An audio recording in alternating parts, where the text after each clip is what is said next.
បាទកម្មវិធីយើងសូមធ្វើការសាកសួរទៅកាន់អ្នកមីងមឿងច្រាប់ជាបន្តទៀតដែលអ្នកមីងបាន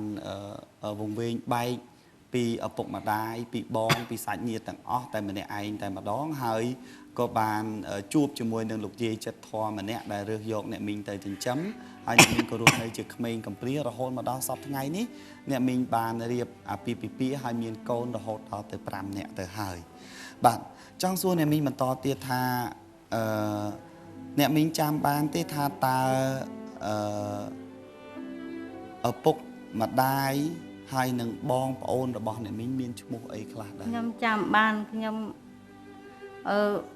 ច្រាប់មឿនច្រាប់ហើយនឹងបន្ទាប់មកឡាតឈ្មោះឡាតបន្ទាប់មកឈ្មោះផាតបន្ទាប់មកឈ្មោះផៃបន្ទាប់មកឈ្មោះប៉ៅហើយនឹងខ្ញុំឈ្មោះច្រាប់បាទចុះឪពុកម្ដាយឈ្មោះអីដែរឪពុកខ្ញុំឈ្មោះមឿនម្ដាយឈ្មោះឡនឪពុកឈ្មោះមឿនម្ដាយឈ្មោះឡនចាបាទតើអ្នកមីងចាំទេថាអ្នកមីងជាកូនទី4ចុះចំណែកឪពុកហើយនឹងប្អូនប្រុសដែលបានស្លាប់នៅក្នុងសម័យប៉ុលពត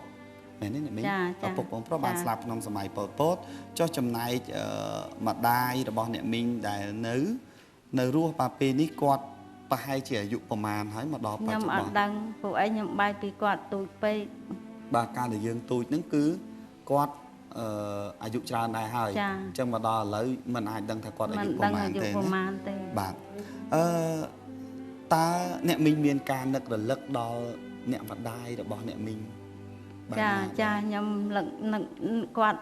រាល់តែយប់ហើយនឹករលឹកគាត់ទៅរហូតមិនបំភ្លេចបានទេអ្នកមីងធ្លាប់ទៅសពឃើញគាត់ទេធ្លាប់នៅចាំមុខគាត់បានទេអត់ខ្ញុំអត់ចាំព្រោះអីខ្ញុំវែងបែកពីគាត់ទូចពេកបើបានសួរគាត់ថាគាត់ដឹងថាមានឆ្លាក់ឆ្នាំអានឹងបានខ្ញុំជឿបើគាត់មិនដឹងថាមានឆ្លាក់ឆ្នាំទេខ្ញុំអត់ជឿទេនៅក្នុងភូមិមួយនៅក្នុងខេត្តកណ្ដាលមានគ្រួសារមួយក៏មានដំណើររឿងវង្វេងបែកសមាជិកគ្រួសារជាទីស្រឡាញ់ម្នាក់បាននៅក្នុងសម័យសង្គ្រាមផងដែរ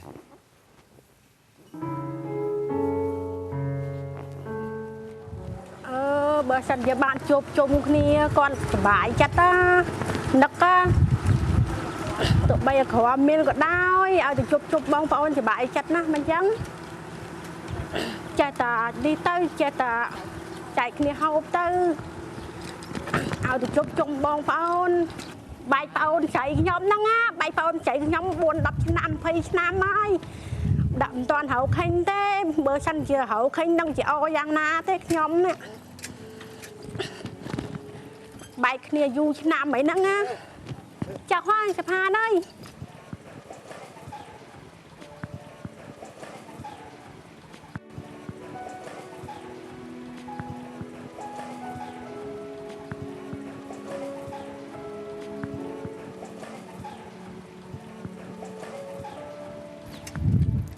ជួបជុំបងប្អូនវិញនឹងសប្បាយចិត្តយ៉ាងណាទេព្រោះអីនឹកប្អូនណាបែកគ្នាយូរឆ្នាំអីហ្នឹងណា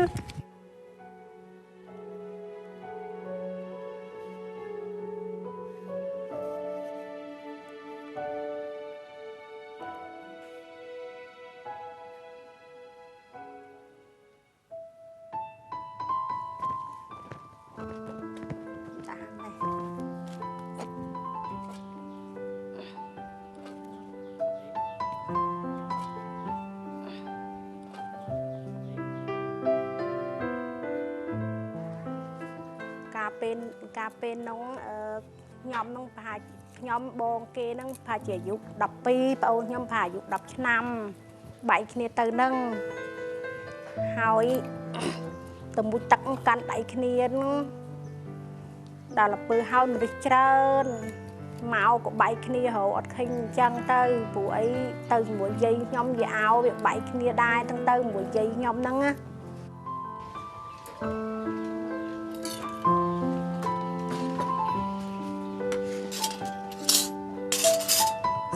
ចិត្តល្អនិងការចេះយកចិត្តទុកដាក់ចំពោះសាច់ញាតិ របស់កូនស្រីទី4នៃគ្រួសារនេះ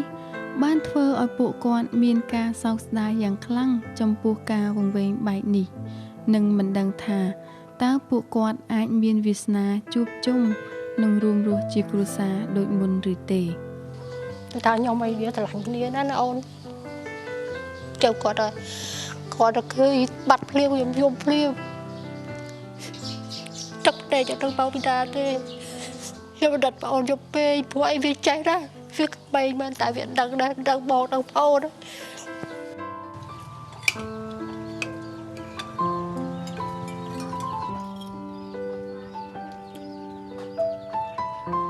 គេប្រាប់តែចេះណូនៅចកាកងចកាណូក្មេងៗ5 4 5នាក់អត់មានម៉ែឪនៅក្នុងចកានោះតានោះគាត់នៅឲ្យបាយឲ្យអីហូប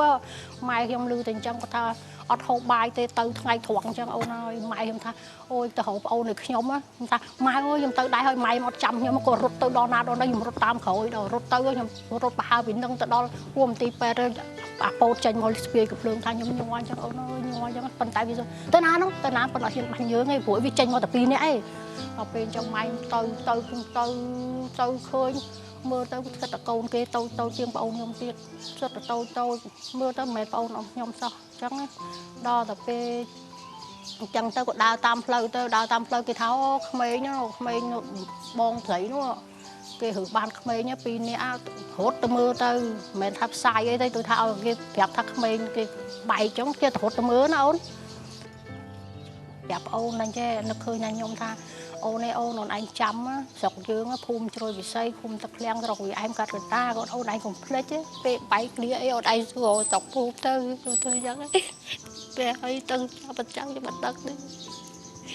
ភាសាប្រាប់អូនខ្ញុំប្រាប់អូនក៏បាយខ្ញុំអត់ដឹងដែរបាយខ្ញុំមិនដែរទៅផ្ទះទេគាត់ទៅបាត់អីគាត់មិនដែរទៅផ្ទះ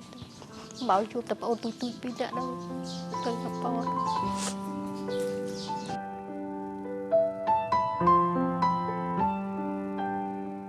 ខ្ញុំនឹកខ្លាំងណាស់អូនពេលឥឡូវខ្ញុំអត់សូវឮថា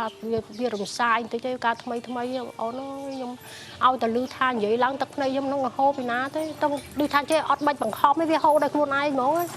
គឺថាមិនដានចិត្តទេថាចេះបងអូនមានកដោយក្រកដោយយើងបានមកកំប៉ុងស៊ីកំប៉ុងណាឲ្យបានមូលគ្នាឲ្យបានមូលគ្នាដើម្បីអីដើម្បីម៉ែខ្ញុំគាត់នឹកគាត់ចាស់ហើយទោះបីគាត់មិនទៅគាត់បិទភ្នែកចិត្តទៅអូយចង់ជួបមហាចង់ជួបអូនទោះបីក្រកខ្ញុំសុខចិត្តបបរស៊ីចែកបងប្អូនស៊ីធ្វើមកទេចង់ជួបនោះមែនតែនចង់ជួបបើសិនបានជួបវិញដឹងជាថាដឹងជាថ្លៃអំណរអរគុណនៅប៉ុស្តិ៍នេះជាមិនមែនសបិននឹងដឹងថ្លៃមិនទេខ្ញុំអត់និយាយថាមានតែពាក្យអរគុណមានតែពាក្យដូចថាជូនពរឲ្យណាងល្អអញ្ចឹងបើបានជួបមែនខ្ញុំមិនដឹងគេថាថ្លៃខ្ញុំព្រិចប៉ុណ្ណាទេមកទៅមែនថាសុខសាន្តខ្ញុំជួបខ្ញុំបងប្អូនតិចណាអូនអើយមានតែ2គ្រាប់ទេបើបានមួយទៀតទៅ3ណាអូនបងនឹកអូនណារាល់ថ្ងៃម៉ែនឹកប្អូនណារាល់ថ្ងៃម៉ែចាស់ហើយម៉ែចង់ឃើញមុខប្អូនណារាល់ថ្ងៃហ្នឹងបងក៏នឹកប្អូនដែរនឹកមែនតែនឹកខ្លាំងទេអូនធ្លាប់ពីរូបចៅវរីមួយបងអូថ្លៃពាក្យថ្លៃបានទេនឹកវាបងនិយាយលេចចាញ់ហើយ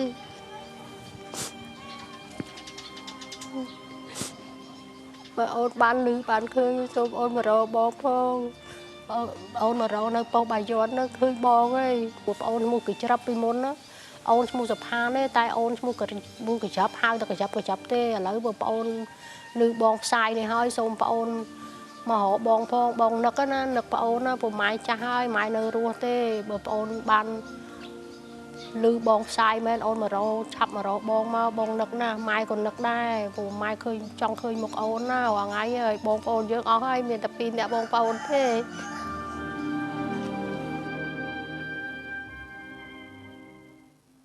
លោកយាយកូនទាំងអស់ប្រហែលអ្នកដែរលោកយាយ5នាក់ចៅ5នាក់បាទហើយ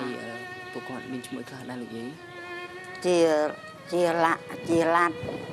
ជាផាត់ជាផៃជាផានជាសរឿន5នាក់5នាក់ណាលោកយាយបាទហើយលោកយាយកូនស្រីដែលបាត់ទៅឈ្មោះសុផានហ្នឹងកាលពេលដែល នៅជុំគ្នាហ្នឹងនៅផ្ទះអញ្ចឹងគេហៅឈ្មោះក្រៅគាត់ឈ្មោះអីដែរលោកយាយ hai cái chọc tới chờ của vì đào nó sơn ta hai cái chọc còn không chỉ chiết một hàn nó chả nó បាទ sơn ta hai cái chọc បើសិនជានិយាយពីភិនភាកស្លាកស្នាមអីតើមានអីសម្គាល់ទេលោកយាយក៏ nạ nam đai chả ôi thao nơi bị tu vừa từ lên từ kia nó thấy đại việc nhom cho nắm đôi khang nắng đôi khang xoay nhá còn dù hảo dù plei chứ đăng thật nạ nam chứ mai nó côn bờ ban côn chuột côn mai o khang ná ban chuột côn nó mai o ná viên ấy hiệp ban thế mai o côn ban chuột côn